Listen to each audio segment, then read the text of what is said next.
尽磨难，放下英雄本色，不畏强敌，只要破除黑暗枷锁。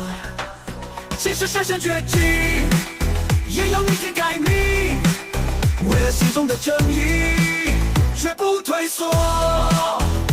悟空，黑神话中的光芒，挥舞金箍棒，斩断一切虚妄。纵使前路漫漫，心中有信仰，只愿此生无愧，守护这片土地。天庭之上，命定威严和慈祥，一见时候敢撼斗天权。无形山下500年究竟，却未曾熄灭心中的烈。